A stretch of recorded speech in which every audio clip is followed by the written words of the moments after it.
Welcome, everyone. Thank you so much for joining us again in another Nobec talk. I think this is the 28th Nobec talk that we've done. Yeah, so we will start now. Thank you so much for joining us. My name is Paulius. I am the Managing Director of the Center for Social Norms and Behavioral Dynamics. And we will follow the same structure as in all our previous talks. Yeah, there is a very short welcome that I always give. Then we will have a 5-minute pre-recorded video from our Nobec early career researcher for this week, which is Peter Andre from the Brick Institute on Behavior and Inequality. And then we will have 45 minutes of our main speaker for today, Dr. Michael Muthukrishna from the London School of Economics, and at the end, 15 minutes of Q&A. As I always do, yeah, I want to remind you that the Nobec Talks speaker series is organized by our Penn Center for Social Norms and Behavioral Dynamics, with the support of the Penn PPE program and the Penn Master of Behavioral and Decision Sciences. The Penn Center for Social Norms and Behavioral Dynamics is a research center at the University of Pennsylvania that works with organizations around the world to sustainably enact positive behavioral change through consulting, research, and training services. If you scan this QR code, you can follow us on Twitter. And if you follow this link, you can learn more about what we do, our projects, our research, our working paper series, and so on. As you probably also know, we have now announced our spring-summer programming until July for now, at least. It will begin in 2 weeks, and we will continue every 2 weeks after that. And yeah, as always, you can check more details on nobectalks.com or scan the QR code. We have all the information. We have the videos from previous talks. We have a public calendar to subscribe and so on. Next, a small piece of news as well. We are very happy to announce that the Nobec Conference is back. It will be in the fall. This is a 2-day in-person conference at the University of Pennsylvania that we used to hold before the pandemic, and this is the return of that event.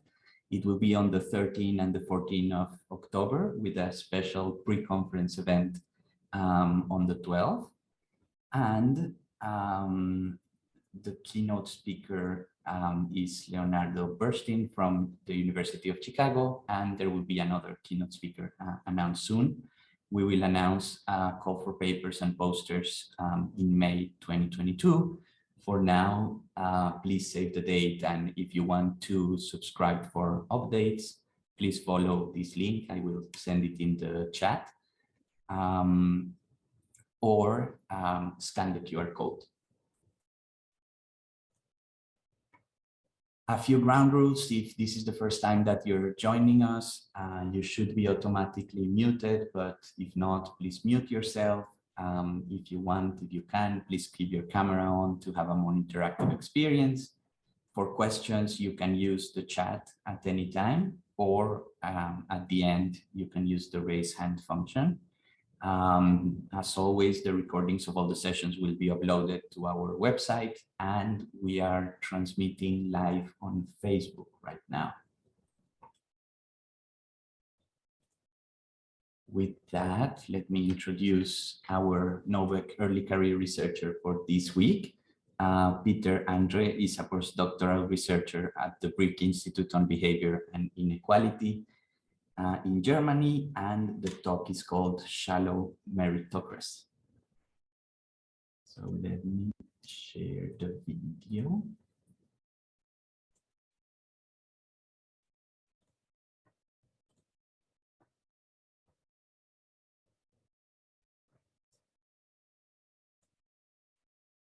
Hi, everybody. It's a pleasure and privilege to be with you here today. And I want to talk about my project called Shallow Meritocracy. It starts from the observation that meritocratic fairness is at the heart of our Western political and economic culture. Meritocracy means that people should be rewarded according to their merit. And one thing that's really important when we talk about merit is effort, is hard work. People who work harder typically are viewed as more deserving. So hard work really is relevant from the perspective of a meritocracy. What's supposed to be irrelevant, however, are circumstances, things we do not have control over, such as whether we have poor or rich parents, our race, our gender. These things are not supposed to matter in a meritocracy. But this distinction between hard work, between effort, choices, and circumstances is clouded by a fundamental observation in the social sciences. People respond to the environment they're in. They respond to the incentives they face in life, to the opportunities they have. Circumstances strongly shape effort choices, labor market choices, educational choices. So I think this raises a fundamental question to the idea of meritocratic fairness and meritocracy, namely, whether we want to hold others responsible for their choices, even when these choices are shaped by external, unfair circumstances. And this is the question that I want to tackle in this project. I want to understand the prevailing conception of meritocratic fairness. And in order to do so, I'm going to study how a sample representative of the US population approaches this problem. I need the tight control of an experimental setup in order to identify the effect of interest. And I do this as follows. I hire workers on a crowdworking platform, and these workers work on a standardized task. The effort choice is how many tasks they decide to solve. The circumstance is the random piece rate they are in, which can either be high or low, determined by a lottery. In the data, I see that workers work much more for a high piece rate, so their effort choice is highly endogenous to the environment. I match workers into pairs, one worker with a high piece rate, one worker with a low piece rate, and I refer to them as A and B. A is the one with a high piece rate, B with a low piece rate. This is the situation that I want to be evaluated. Evaluators are recruited from the general US population, 650 in total, and I call them spectators because they observe the situation between the two workers. I inform them about all details, including effort choices and circumstances. Spectators can then redistribute earnings between the two workers, take money away from one worker, give it to the other worker. They can do so at no cost. And thereby they decide which reward the two workers deserve. They make a merit judgment, conditional on choices, conditional on circumstances. And this is the central outcome variable of the study. And I want to understand whether these merit judgments take into account that choices respond to circumstances. In order to answer the question, I need a between-subject manipulation. Some spectators are assigned to a control condition. Others are assigned to a treatment condition. In both conditions, worker A earns the high rate and worker B is randomly assigned the low rate.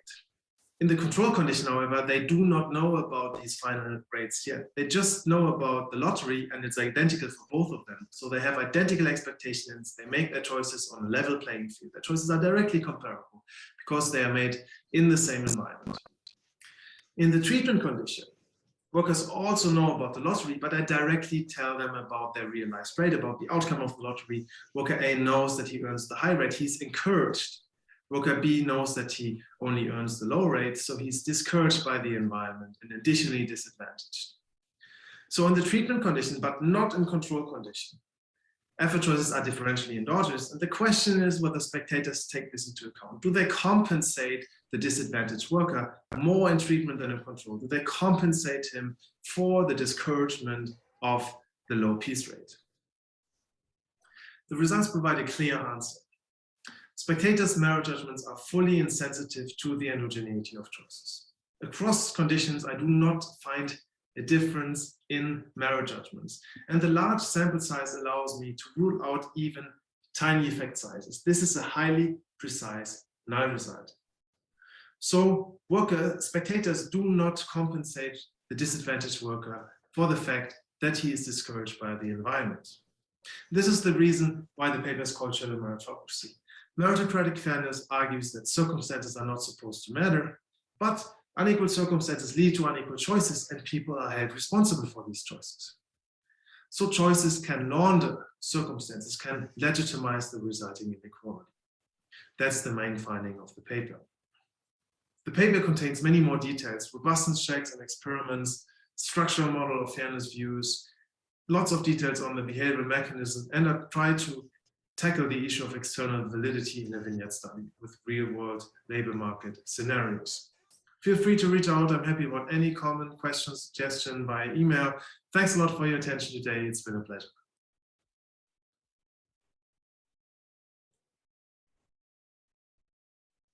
Great. Thank you so much, Peter, for the great presentation.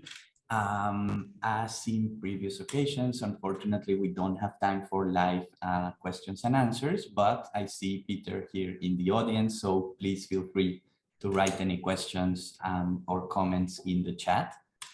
And with that, let me introduce our main speaker for today. Dr. Michael Muthukrishna is an associate professor of economic psychology at the London School of Economics. He is also an affiliate of the Developmental Economics Group at Stizard, a CIFAR Azrieli Global Scholar in the Boundaries Membership and Belonging Program at the Canadian Institute for Advanced Research, and the technical director of the Database of Religious History. He is also a board member of the One Pencil project, and in 2021, he received a Rising Star Award from the Association of Psychological Science. The talk for today is called Cultural Evolutionary Behavioral Science in Public Policy. We have co-author Robin Schimmel-Fenning from HEC Lausanne in the audience, so please feel free to ask the questions in the chat. And as in previous occasions, we have Dr. Eugen Demand as the moderator. Dr. Demand is an associate professor of practice in behavioral and decision sciences here at Penn and a core member of our center. So thank you so much for joining us, Michael, and please feel free to share your screen.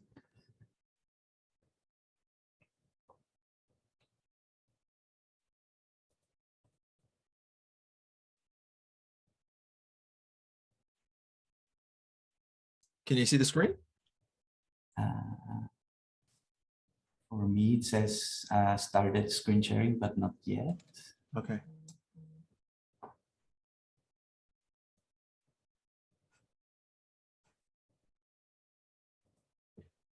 No? Yeah, no, it's still there. Would you like to try again, maybe? All right, let me stop it.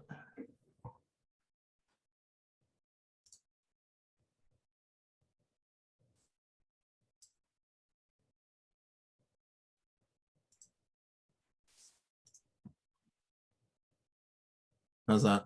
No,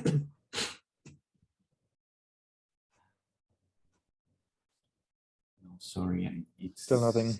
Yeah, still says. All right, let me try sharing the slides. It lets you try just but no, the windows are minimized. To see a comment there. Let me see. Maybe this will work. How's that? Not yet. Yeah, no, it's the same. Okay. Do you want me to come out and come back in or something, or? Yeah, let's try that. Sure. Yeah. Maybe. Okay. That works.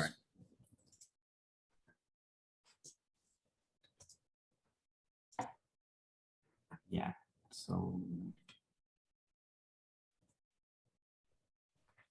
Yeah. So sorry, everyone. We will wait for a couple of minutes until Michael rejoins. We have 76 people in the audience today.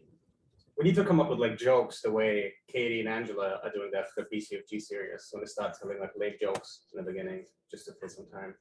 Right.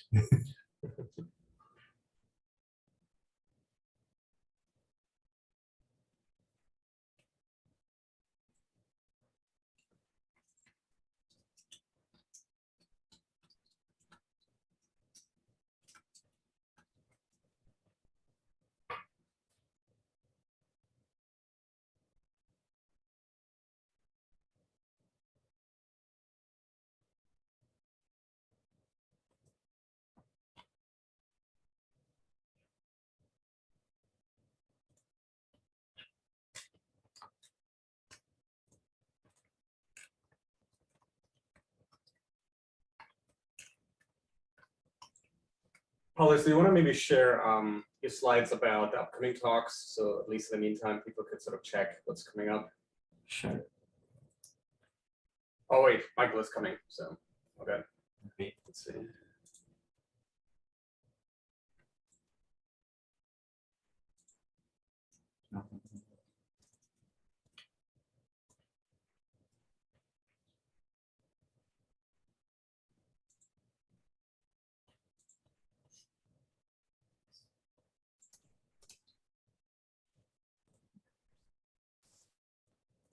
I think you need to enable screen sharing for me. Oh, there we go. Yeah, yeah.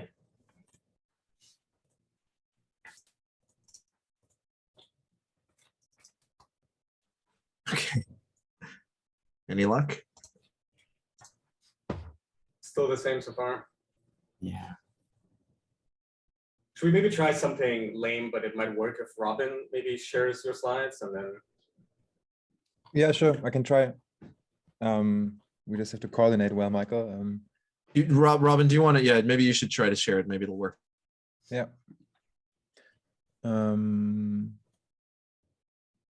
Zoom also just crashed. Hang on.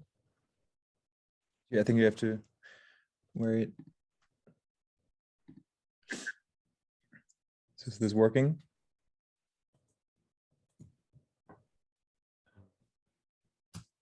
Can you see the screen? Yes. That works. Okay. Yes, yes. Okay, what then we have need some Okay. So can you hear me? Given the Robins, because I can see Yes, we can. Yeah. just the live. Yes, yes. All right, sorry about the delay and sorry about the technical issues. So yeah, I've gotten this new shtick of like putting up a classical painting of some kind to kind of illustrate what it is that I'm going to talk about today. And I went with Kandinsky's Composition 7 here. The idea is, you know, the behavioral world, the social world is this very complicated thing. You can kind of see there are shapes in there. You can kind of see that there's some sense maybe you can build something out of this, and that's kind of the world we find ourselves in. And when we want to kind of nudge or kind of move behavior in a particular direction, you're touching on things that are connected to a whole bunch of other things, and it's hard to know if there's a kind of framework that one could use to tackle the whole thing. So this is a paper in collaboration with Robin Schimmelfennig, who is kindly running the slides, my very talented co-author. Do you want to flip to the next slide, please? Try to preempt, I guess. So the paper is a forthcoming chapter in the Handbook of Cultural Evolution on cultural evolutionary behavioral science and public policy. And it's very much focused in on how cultural evolution can serve as a kind of theory of human behavior, as it has done in other spheres of the social sciences, for behavioral science, specifically for public policy. And, you know, the opening line, as you can see from the abstract, is that interventions are to the social sciences what inventions are to the physical sciences. They are an application of science as technology, but you want to get the science right. You want a solid theoretical foundation for your science, so you're not just kind of doing this wiggle switch, try something and then try something else, see how it works. Do you want to keep going? So one of the illustrations that we had in the paper got a lot of attention on social media, including people telling us all the things that we left out and all the things, you know, spotting a few errors kindly, which we fixed for the final paper. And we kind of wanted to show why cultural evolution was a kind of a natural next step. It's basically the fourth wave of behavioral science. It's where things have been headed in any case. And it just makes a lot of sense that this is already happening, and all we were really doing is kind of compiling how this ought to be happening anyway, and where it is already happening. And I've got some examples of this during this talk. Really, what I'm trying to do is kind of introduce and walk you through this paper. All the details are there. So if we start with wave one, you can really find so in cultural evolution, we would call this path dependence. We are kind of stuck in some sense, particularly through behavioral economics and economics, because of our starting point for the field.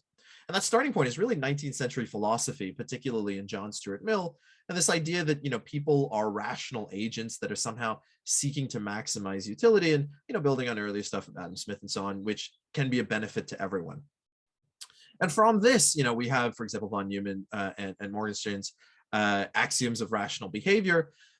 But these are axioms, we take them for granted, but it's pretty clear that humans don't behave quite as these assumptions might assume. And I remember as an undergrad reading Milton Friedman's 1953 essay and personally being horrified by the idea that actually we shouldn't worry too much in building a science whether our assumptions are accurate, and only if our predictions are accurate. At least in the aggregate, this ought to be the case. And this seemed somewhat satisfactory, but because what we were dealing with was a formal theory of human behavior grounded in arguably outdated views of the human animal, drawn from a very particular point in history, drawn from a particular society, a particular culture that kind of made rationality primal. It was easy, or at least it made sense. It was plausible to push back on this. And two notable pushbacks that eventually led to the field of behavioral economics, of course, came from Kahneman and Tversky, prospect theory being one of their most famous contributions, as well as Herbert Simon before that. This idea that, okay, maybe we're rational, but actually the rationality is at the very least bounded by things like time, information, and brain power, which actually are also the reasons that humans have a cultural evolutionary system. If we were like machine learning algorithms, able to kind of take in the vastness of the of everything we know and come up with answers, we wouldn't need these shortcuts that culture as a kind of solution finding mechanism that stores over time that we acquire from our societies. So Simon had actually kind of laid out the same things that eventually led to the field of cultural evolution. In any case, this leads to the second wave within behavioral science of behavioral economics.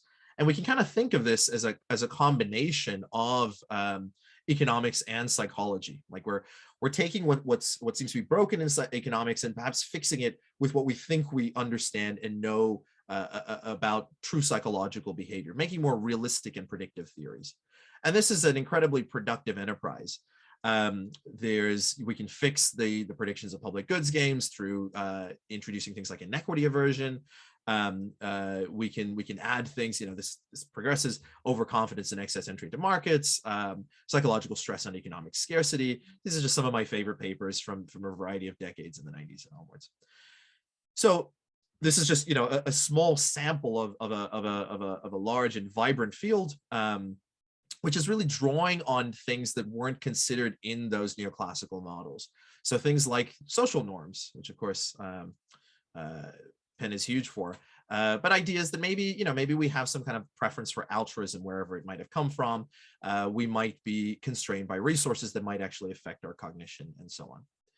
This eventually gets kind of broadened into behavioral science as a discipline, which we can kind of consider as wave 3, and really takes off in the public sphere and in the policy sphere with Thaler and Sunstein's book on nudge theory.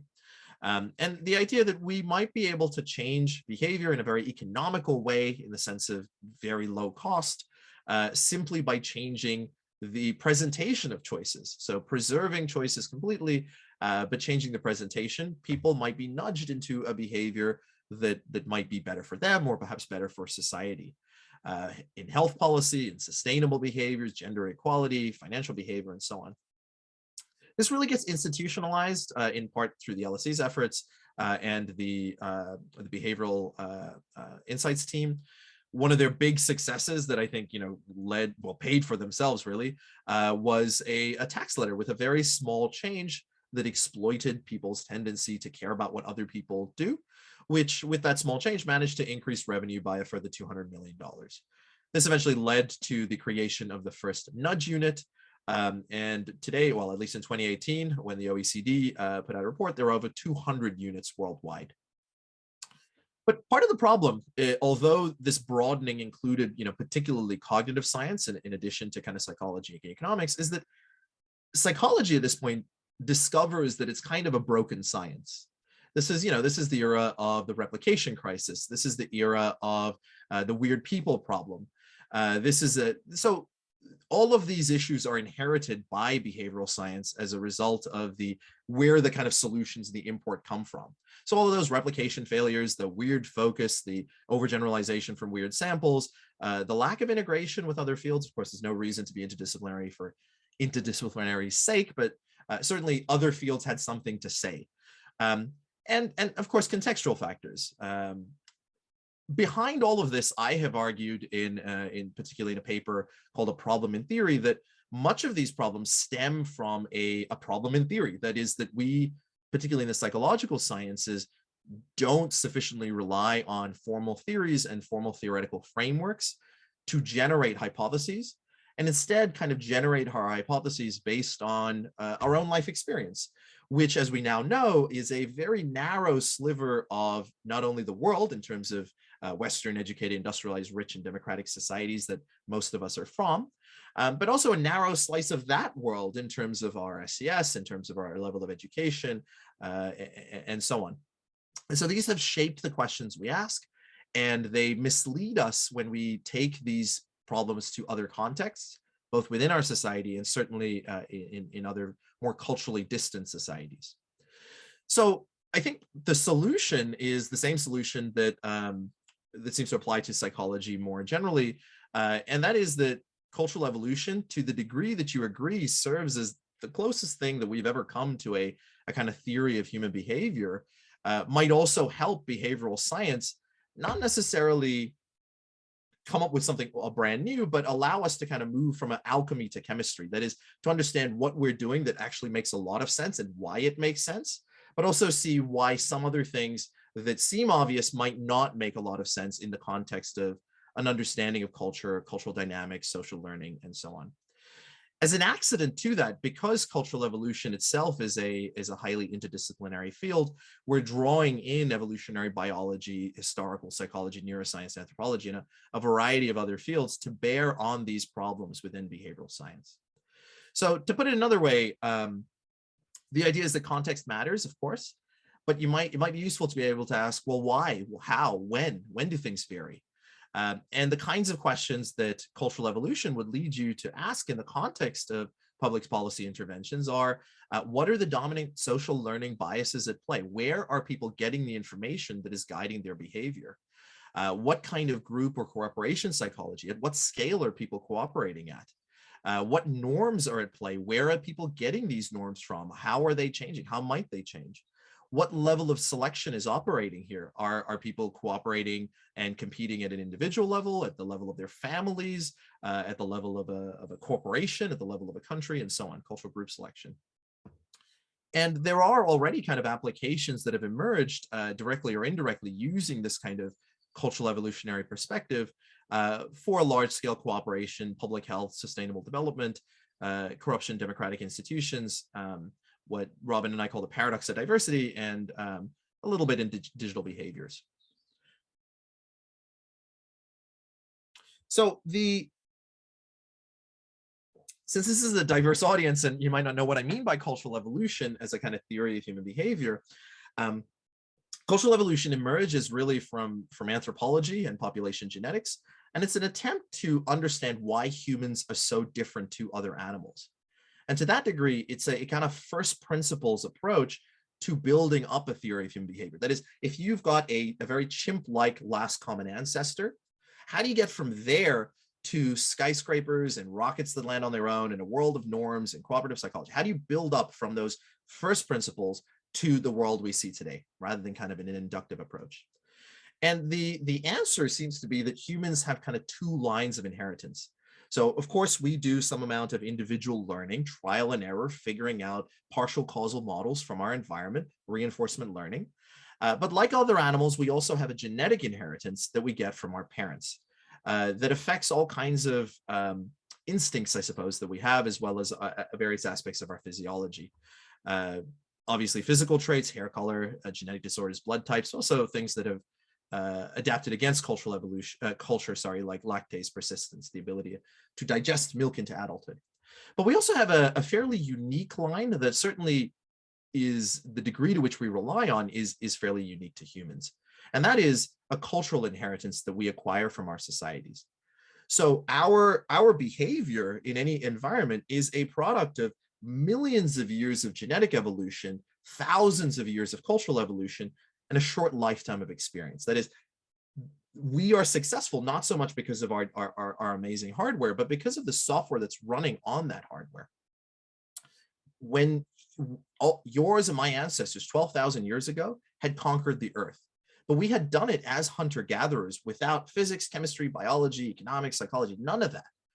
We had figured things out without really figuring it out, in the sense that we had a bunch of answers that worked, that we acquired from our societies, often without understanding, that allowed us to figure out how to hunt the local animals, how to process the local plants, how to keep ourselves warm in frigid climates. When most animals encounter the diversity of environments that our species encountered, they are forced to genetically adapt. So more fur and fat for the Arctic, proteins to process poisons in plants. We did a little bit of that, skin color being an obvious example. But most of what we acquired, we learned how to hunt the local animals. We learned how to process the local plants. And we did it by copying what came before us in a selective manner over generations, where culture accumulated generation by generations, eventually leading to the world we live in today. So that's the thrust of the cultural evolutionary claim and body of research. Do you want to keep going, Robin? And so when we look across different ecosystems, I really like this recent paper. When we look across ecosystems, we actually see humans behaving in fairly similar manner to other animals in those same ecosystems. But the big difference is that other animals are doing it genetically, but humans are doing it culturally. We're doing it without understanding. Do you want to keep going? So when we think about human variation, we think about the obvious stuff. There's a huge literature on diversity. We think about skin color. We think about the way people dress. We think about the kinds of food that they eat. If you want to keep going, Robin. But as you and I all know, the diversity in humans is far deeper than those kind of superficial things. It goes deep into our psychology and deep into our behavior. Things that have been well studied are the importance of family, which have all kinds of knock-on effects for how people behave, where people get their information from, how much they not just generalize trust, but who they trust, who is their in-group, who is their out-group, and to what degree. These kinds of things are predictive of real-world behaviors that we care about. Altruism in terms of blood donations from the Schultz et al. Paper, overall tendency to copy others, copy norms, various differences in social learning biases, tightness, looseness. And one of my favorite examples that is probably well known to all of you, the Fisman and Miguel paper, showing that parking tickets acquired by diplomats in New York is well predicted by corruption norms in their countries of origin. Egyptians are diplomats have diplomatic immunity. They don't have to pay these parking tickets, and Egyptians are racking up a lot. Swedes are not racking up very much at all. I think it's actually 0. But those are the kinds of things that we're well aware of. A growing body of research reveals that those psychological differences, those behavioral differences, run far deeper. So there's a lot of variation in very low-level perceptual psychology. If we speciated along cultural lines. We have a package of psychology that allows us to deal with different environments, and we see the world, literally see the world, very differently. So we have different susceptibility to visual perception and visual illusions, color. We have different numerical representations. We are taught out of a logarithmic view of number into a kind of a linear view. We have differences in olfactory, so smell vocabulary and smell perception as a result of those language differences. Things like the big 5 personality do not replicate cross-culturally. In small-scale societies, there's kind of a big 2. So our personalities vary, and we also have theories as to why these vary. Morality differs, of course, that's fairly well understood. Mating structures, the idea that whether we're pair bonding, whether we have a polygynous society, a polyandrous society, or no kind of marriage structure at all, like the Na society.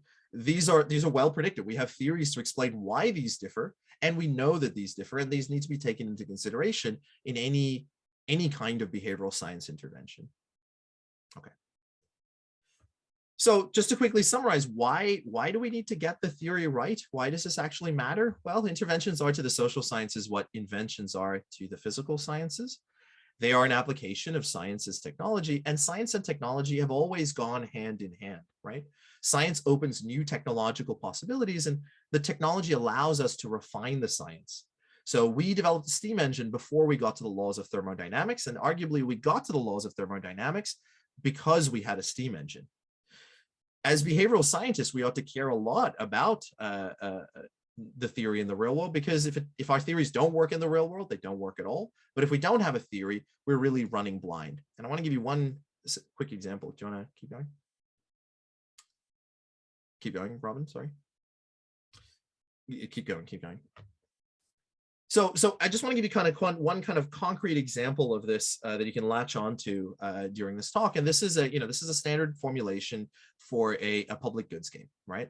So you've got some amount of endowment, you give something to a public pool that is then equally divided among all people in a non-excludable manner. And here we might say, look, people's utility is simply their payoff. And if we assume the people's utility is simply their payoff in this kind of neoclassical sense, then the Nash equilibrium here, the optimal style of play, is to give nothing and allow other people to make contributions, okay? The problem is people don't do that. Even in the absence of punishment, people don't really do that. So how do we fix it? Well, one of the ways that we can fix it is to introduce something we know about psychology, such as inequity aversion. What if people have a norm that they actually care about whether they're getting more than other people or other people are getting more than them? And the degree to which they care about that does allow us to have, we can change our utility function and predict a variety of different contributions within the public goods game, depending on your preferences for fairness. The cultural evolutionary angle is to say, okay, well, where did that come from? Where does inequity aversion come from? Why should we assume that? It's a further constraint on the modeling. So it's not just to say humans have inequity aversion, but it's to say, well, why? How did that evolve? Because we used to assume that fairness was universal and then spent a lot of time trying to figure out why.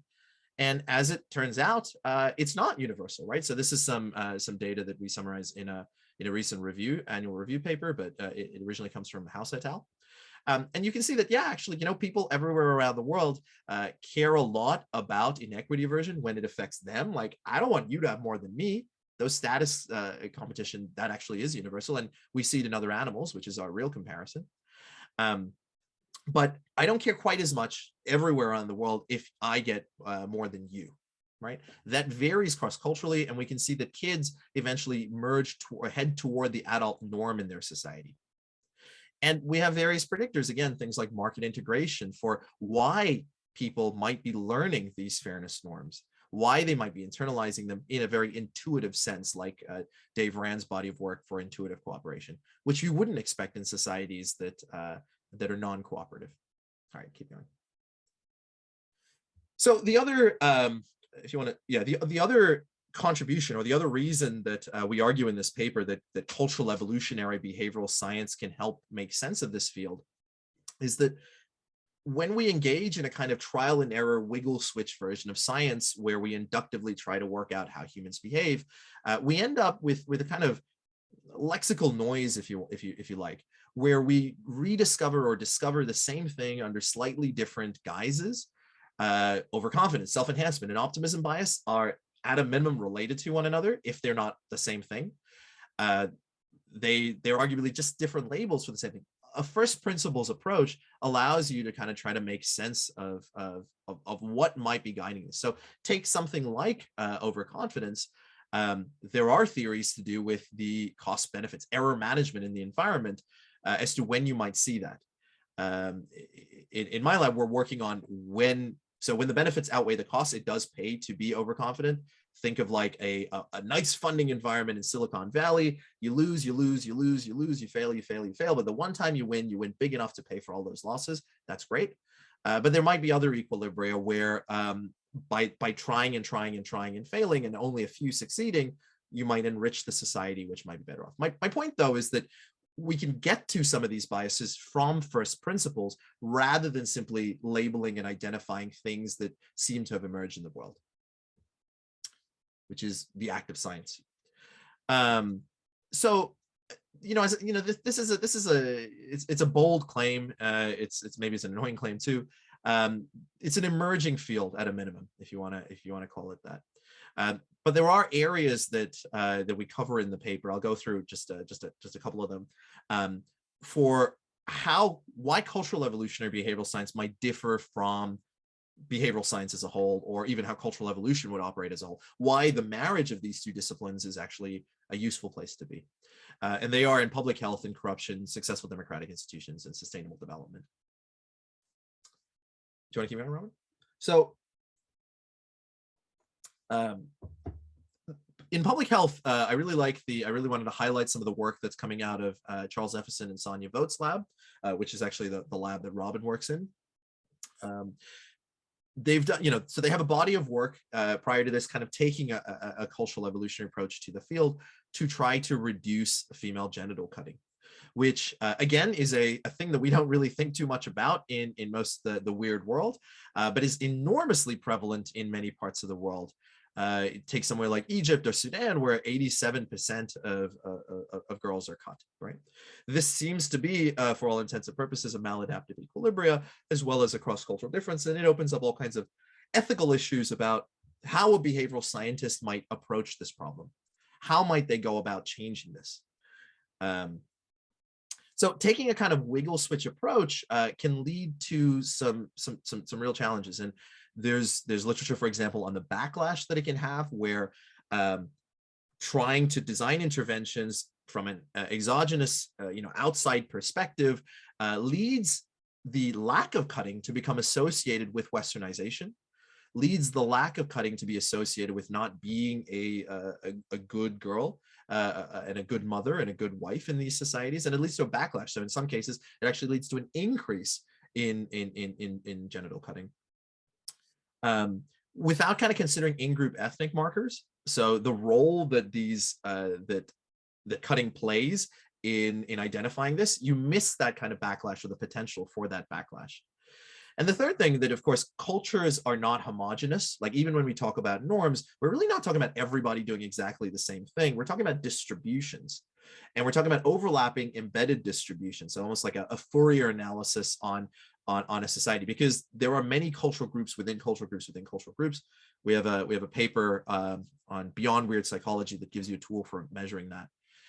But that heterogeneity is actually useful for change, and it's useful for change via endogenous spillovers. So allowing the society to kind of pick its own path, if you like. So as one example of this, once you identify what kind of heterogeneity you have, you can decide who you should be targeting in your intervention. An intuitive approach in these societies might be, for example, to target the people who are most open to the change, right? Because after all, they're most likely to be affected by your intervention. And actually, if you ran that intervention and then ran a check to see if it actually worked, you'd be highly successful. You would have found that you would have changed part of that society, but you would have not changed the society as a whole, because within any society, there are many people who actually do deeply care about the norm for whatever reason that you might be able to identify. But there are many people who will go along with anything, like the Ukraine war. Pick your, pick what's going on there. Whether it was right that Will Smith slapped Chris Rock, everybody had an opinion, right? You just go along with it. There are people who really, really care, and then there's the bulk of people who actually will just go along with it. And so actually, when there's a series of models that that particularly Charles and Sonia and Fer put out, where they show that targeting the most resistant people counterintuitively can lead to lasting change, because when the people who are most resistant, if you are successful with that group, it'll just endogenously spill over to everyone else. So it's also a more ethical way to handle things. So it is an example of using what we understand about social learning, payoff biases, prestige learning biases, and so on, for designing interventions. Okay. Another example, is again, this, drawing on my own work, is in understanding what does and doesn't work in corruption. And again, it's an emerging area. We summarize this in a couple of places, an annual review piece, as well as a Nature Human Behavior piece, where we experimentally show some of this. And I lay out the kind of broader thinking behind this in a pro-market piece. And the basic idea is that from a weird perspective, corruption is, if you want to step back for a second, Robin, it might be easier to go through these each one by one. Oh, okay. Next slide. But anyway, from a weird perspective, corruption is an oddity. It is something to be solved. It is an aberration from well-functioning democracies, liberal democracies that we all live in. But from a cultural evolutionary perspective, the puzzle is not corruption. The puzzle is how it is that some societies have managed to overcome corruption. And the reason for that is because we have a very good understanding of how people cooperate. And those mechanisms and scales of cooperation are exactly what corruption is. So we know, I remember when I was a kid, you listen to talks, people say, love is a mystery. Love is not a mystery, right? We have a good understanding why love exists as an emotion to bond people together. We know why people cooperate with their families through inclusive fitness and kin selection, genes that can identify and favor copies of themselves, grossly speaking, under weak selection, will spread at the expense of those that do not. We know the edge cases too. We know that, keep going, Robin. We know why we cooperate with our lab mates or other members of a department, even if we don't really like them, because if you have an ongoing relationship with someone, you scratch my back, I scratch yours, an eye for an eye, a tooth for a tooth, direct reciprocity. We know why we care about gossip and reputation, and how we can cooperate at a scale higher than people we know to people we know of via reputation. We have a deep understanding of why religion, or the role that religion has played in transitioning us from a reputation-based system to a institutional-based system, governments and police forces. But the thing is that institutions, when they work, are great. Institutions, when they work, have achieved the highest scales of cooperation in human history. But they are undermined by these very same mechanisms of cooperation that actually need to be suppressed in order for institutions to flourish. Institutions rest on invisible cultural pillars. So when a president gives his brother or son a contract, we call that nepotism, but it is inclusive fitness undermining our institutions. When a manager gives a job to a friend or a friend of a friend, not because of some private information, but for that relationship, that is direct or indirect reciprocity undermining our meritocracy, and so on. And so this gives us, again, it's not that it's changing everything, it just gives us a way to reanalyze the literature and understand why things are working and why they might not be. This is one angle. Keep going, Robin.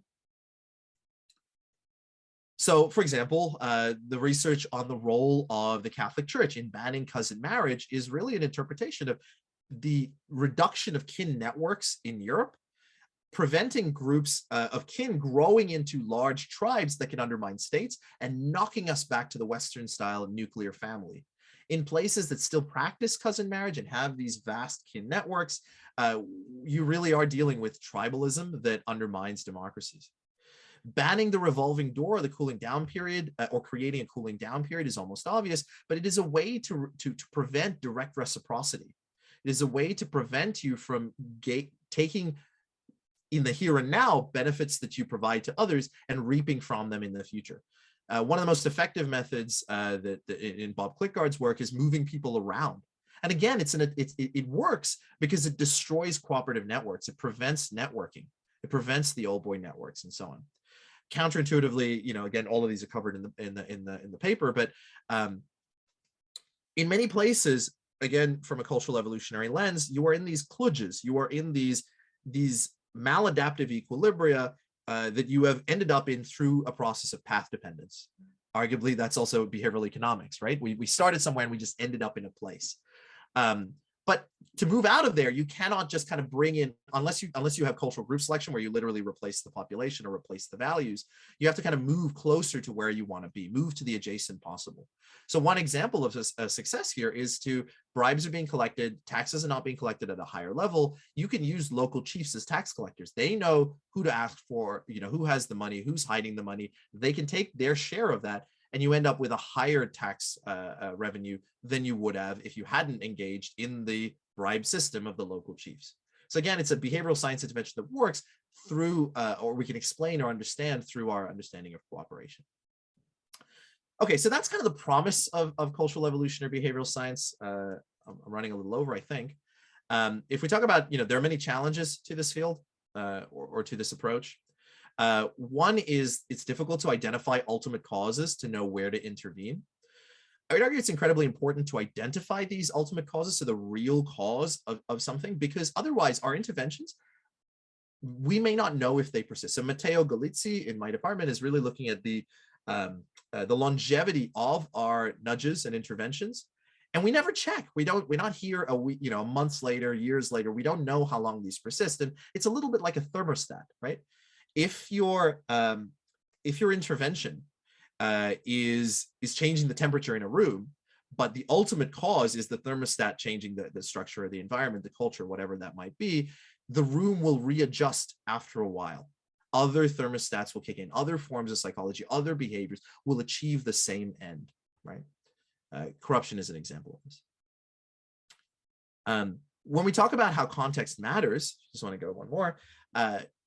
The analogy that I use, with my students is it's a little bit like being an ecologist, but not knowing evolutionary biology. Ecology is incredibly difficult. You have to know the number of foxes and the number of squirrels and the water and the energy pathways and so on. Evolutionary biology only gets you so far. But running completely blind and not knowing anything about that, it's a total mess. Understanding at least the rules by which people learn those norms, the rules by which people acquire the package of software that allows them to behave in the world, gives you some insight, but then you're still in the messy world of RCTs and trial and error, just gets you a little bit further. We have one tool that I think is useful for this. Robin, if you want to just go back one slide, which I want to kind of alert you to. You can check out the website world.culturalytics.com, which is a way to measure some of these cultural groups and these cultural distances and think about whether the population that you're working in is culturally close and probably your intervention might generalize, or it's quite different and along what dimensions. Okay. And finally, along the same lines as kind of ultimate causes is the consideration of historical path dependence, what Joe Henrik, Ted Slingerland, and I call historical psychology. So thinking about not just how the world is today, but how it is that it got there, to see how sticky those things really are. This would be an entire talk to itself, so I just kind of want to point you to the annual review piece and just offer you one example that I really quite like, Wanamaker and Aslan paper, where they look at the effects of the Tuskegee unethical behavior that led to health effects on Black men when that behavior was revealed in a causal manner. If you find that people don't trust vaccines, the healthcare system, public health messaging, scientists, whatever, it's useful to know why it is that they don't trust them and how you might change that, where they might repair that trust from. All right. Okay. Gone wrong. Yeah. I think I've probably gone a little over. I just want to say that, having worked in, worked with in the British context, there are many things that I've discovered along the way. I'm sure this echoes with anybody who works in the sphere. The incentives for me as a scientist are very different to the incentives for leaders and stakeholders. Getting the science right is not even the beginning to whether you can sell it to the opposition, to the public, to whatever. There are so many ethics around this, and I want to highlight my colleague Liam Delaney's work on the 4 Good framework when we think about how we engage in these behavioral science interventions. Although this problem, one bit of feedback that I've gotten when I've previously kind of presented this is, okay, that's great, but I actually only care about the weird context. I don't really care about, small tribes in Africa. That is kind of a characterization of this, because we live in increasingly diverse populations. That diversity is right next door. That diversity is within our society. You don't have to go far. And so your interventions that considering that diversity matters a heck of a lot. And the final thing is, when it comes to impact evaluations, it's of course very difficult to track these groups over time. All right, so I just want to again point you to the paper, and a big thanks to my collaborator, Robin Schimmelfennig. I hope there's time for questions. Fantastic, Michael. Thanks so much. This was great. So this was an easy job for me. Robin answered a few things along the way, and people mostly have comments and papers and whatnot. So maybe while we wait for people to have questions, let me start with one, which is I sort of follow your work and Joe's work and Jonathan's work and all the other people's with like great admiration, and it's great stuff. But then when we sort of see that work, it looks like it's often sort of in parallel to the work that social psychologists do and behavioral economists do, right? And so what I wonder is whether you have any insights, suggestions of what the fields can do to sort of move a little bit closer to actually provide, holistic models of behavior, because I think that's part of the argument that you were making and in some of the past papers, right? So what do you see the fields can actually do to, enrich each other? Yeah, no, I totally agree, and I think it was you who said, who described the current state as a misspecified model of human behavior. I really liked that phrase, that framing. I mean, it's exactly, it's things like this, isn't it? It's like having these kinds of meetings across disciplines, exposing each other to different work, tackling problems together, which is something that I've been doing, where you're working with traditional economists or applied behavioral scientists, and looking to see the degree to which these insights are actually useful.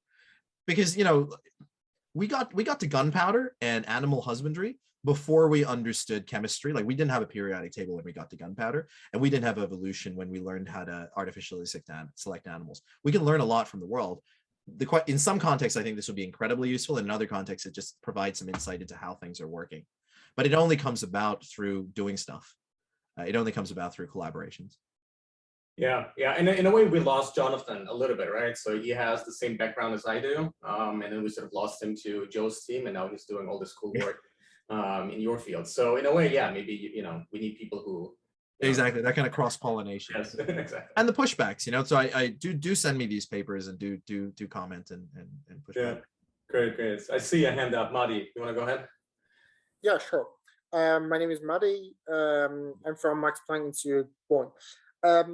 First of all, many thanks for the super interesting talk. I have a couple of the questions, and one anticipated criticism that may comes from the not human scientist or social scientist, rather a biologist who works at the human behavior, and it goes more in the direction of the challenge that you mentioned. Context matters as well. So it seems that by just talking about the genetics, you're oversimplifying the behavior, biological factors involving in shaping our behavior. That's this criticism may come from the biologist that works at this area. I really like the work of the Robert Spalsky from Stanford in this area, where he tries to explain the behavior of the human based on not only cultural factors, rather also on the biological factors. So that was one of my points. Another point that I had is that, or that's more a question.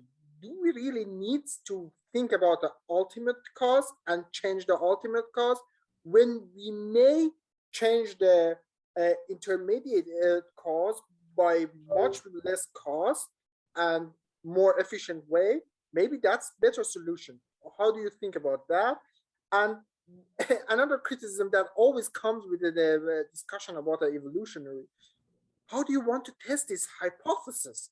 Yeah, you at the end of the day, the discussion about the evolution, it's just an interpretation of the data and not testing anything in a lab. So what do you respond? How do you respond to this criticism? Thanks again. Super talk. Excellent questions, and I hope I remember each one's excellent question. So on the first point, I mean obviously I'm not just suggesting genetics. Humans are an animal, and there are going to be things that are well conserved across at least primates or mammals even.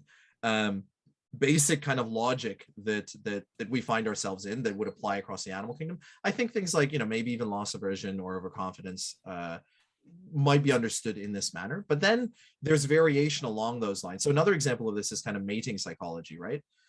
Which is that we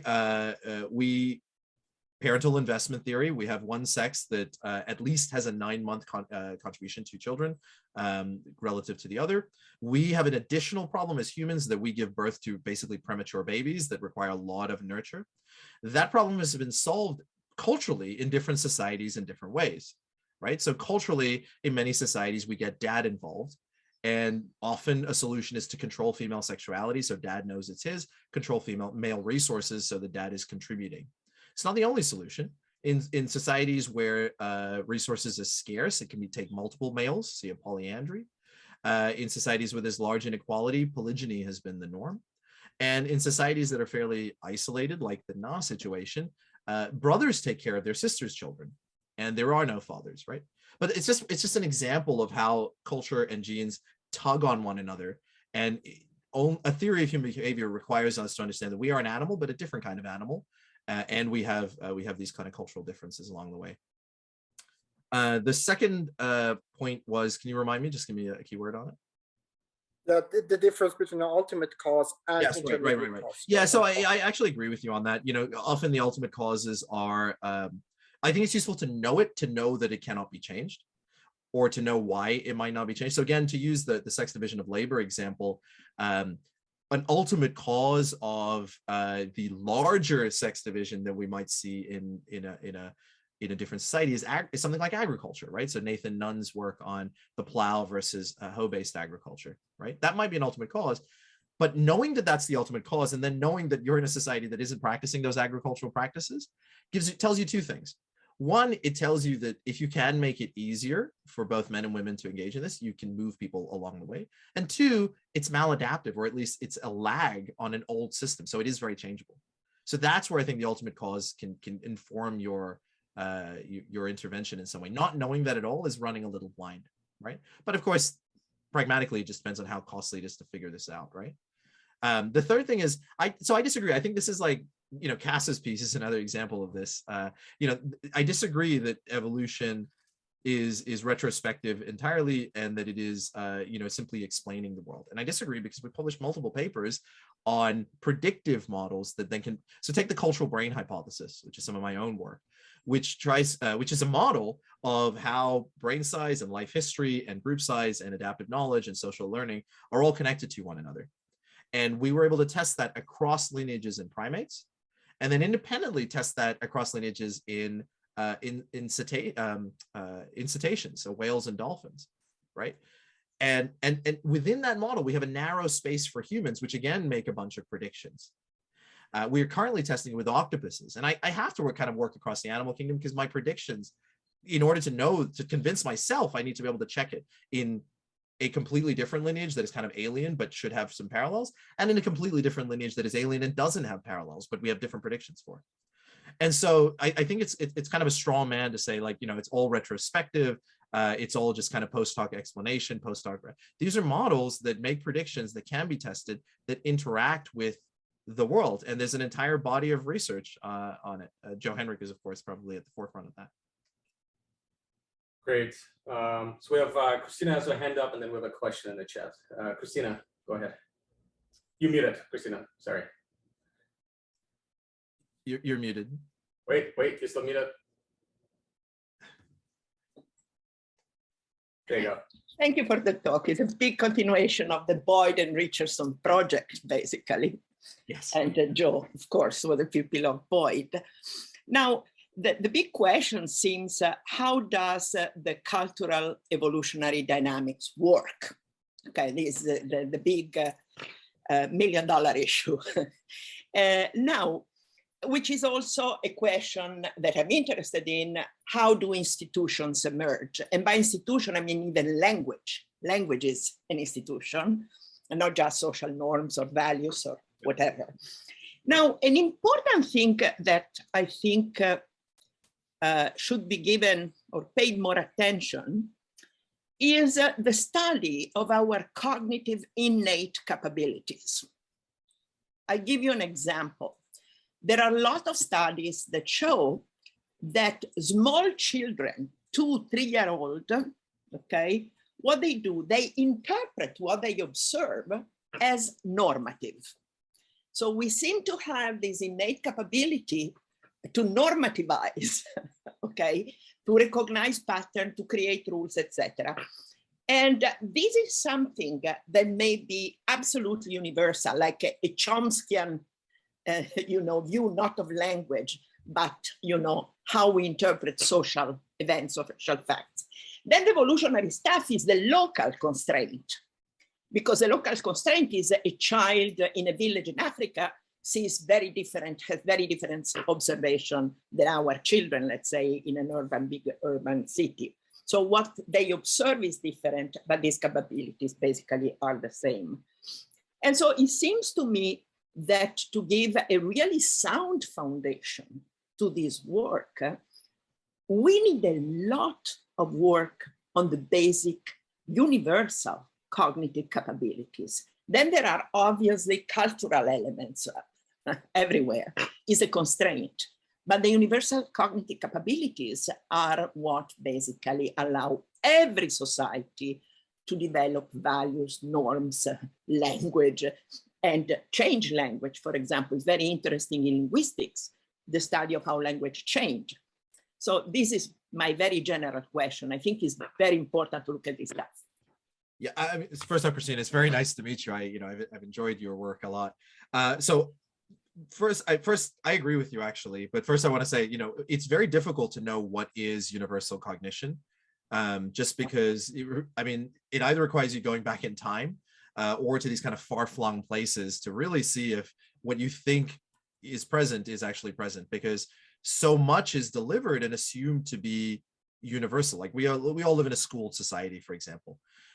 For the norm psychology or normative cognition, I 100% agree. I suspect very strongly that this is one of the big differences for humans and other animals, and cross-comparative work gives you some sense for this, right? Like, so chimps are not quite good at, we've tried to enculturate chimps and teach them language. And if language were simply a matter of associative learning, we'd have done it, and we didn't. It's very limited language that Coco the gorilla and bonobos or chimps have been able to do. Same with norms, right? Like we cannot, they don't seem to get it. So I suspect, yes, these are actually human universals for that particular reason. If Cecilia Hayes was here, she would argue that actually we could get all of this via reinforcement learning. I don't agree. I do think some of that can be even just from simple norm psychology. You can learn how to learn, you can improve your social learning process and so on.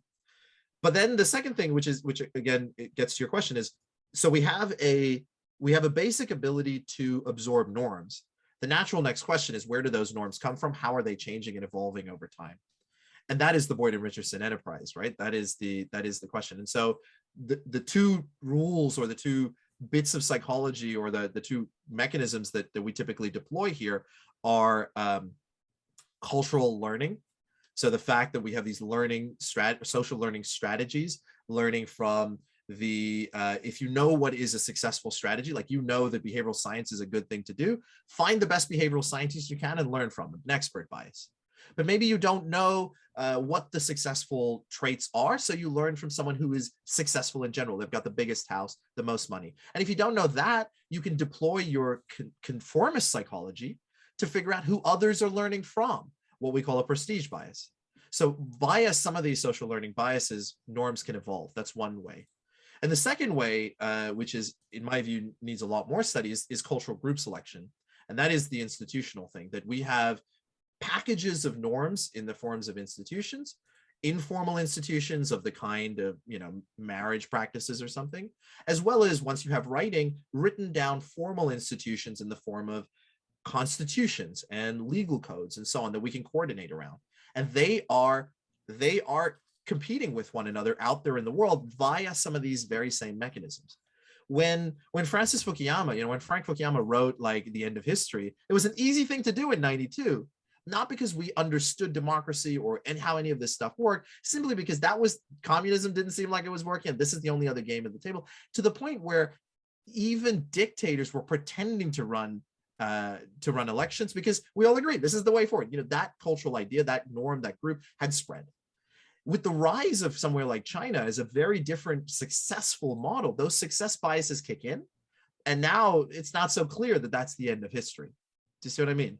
And so there are many mechanisms of cultural group selection, like demographic swamping, and I just described prestige biased, cultural group selection,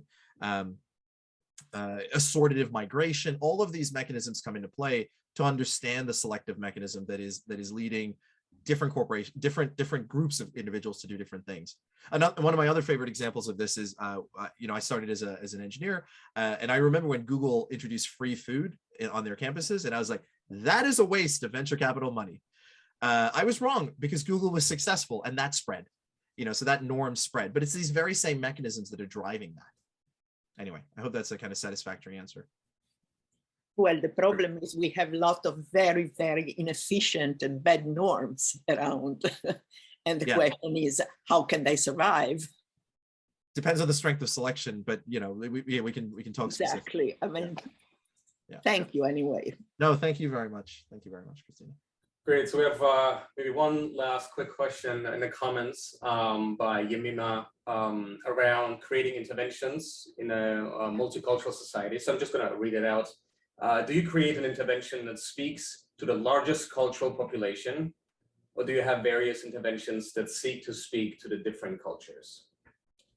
Yeah, I mean, look, it's a little bit like marketing, isn't it? It's like, do you launch the big national campaign that you hope targets as many people as possible, or do you do localized influencer-led type of campaigns? I don't think there's a general answer to that, and I think, again, I'd love to point you to the kind of the work from the PACE lab, the kind of models that that Charles and Sonia are trying to build, which is, it depends on what you're trying to change, depends on how it interacts with the specific kinds of culture. It depends on, and you would do well to kind of just even simulate it before you run it based on your assumptions. But get a cultural evolutionary person involved if you've got something in mind. Great. So I think Michael is volunteering for more projects to work on. I'm personally not, because I'm overwhelmed, but I have very good collaborators. Robin here is one of them. Exactly. So no, this was fantastic. We're right on time. Michael, it was great to see you again. It was great to hear about all this work. Robin, also great job. And also, of course, Peter from the Academic Opening Act. I don't know, Paulius, do you want to conclude? Yes, thank you so much, everyone, for joining us in another Nobec talk. We hope to see you again in 2 weeks for our next talk with Dan Romer, who's here in the audience. You will get all the reminders via email and everything as always. So have a nice day, and thank you. Thank you for having me. Appreciate it. Bye-bye.